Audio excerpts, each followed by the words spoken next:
జీవితానికి సంబంధించిన పిలుపులో ఎప్పుడైతే శిష్యులను నన్ను అనుసరింపుడు అనగానే ముందు వెనుక ఆలోచించకుండా వాళ్ళు అనుసరించారు అంటే మొదటగా వాళ్ళకి ఆ ప్రభు మీద ఎంత ప్రేమ ఉందో మనం ధ్యానించుకోవాలి.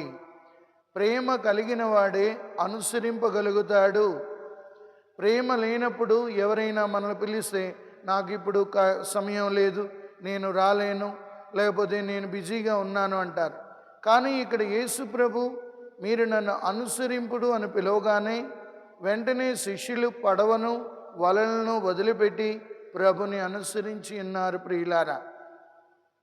అందుకే ఆ పిలుపును అందుకున్న వాళ్ళ జీవితాలు ధన్యమై ఉన్నాయి. సో యేసు ప్రభుని అనుసరించాలి అంటే మొదటగా యేసు ప్రభుని ప్రేమించే వాళ్ళగా తయారవ్వాలి. ఎక్కడైతే ప్రేమ ఉందో ప్రేమ అన్నిటినీ కూడా సహిస్తుంది, భరిస్తుంది అన్నట్లుగా 1 కొరింథీయులు 13లో రాసిన రీతిగా ప్రేమ అన్నిటినీ సహిస్తుంది, భరిస్తుంది. దీనిలో డంబము కానీ అమర్యాద కానీ లేదన్నట్లుగా ఆ శిష్యులు వెంటనే ప్రభుని అనుసరించి ఉన్నారు.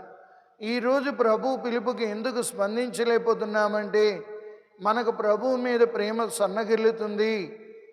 ఎప్పుడైతే ప్రేమ సన్నగిల్లుతుందో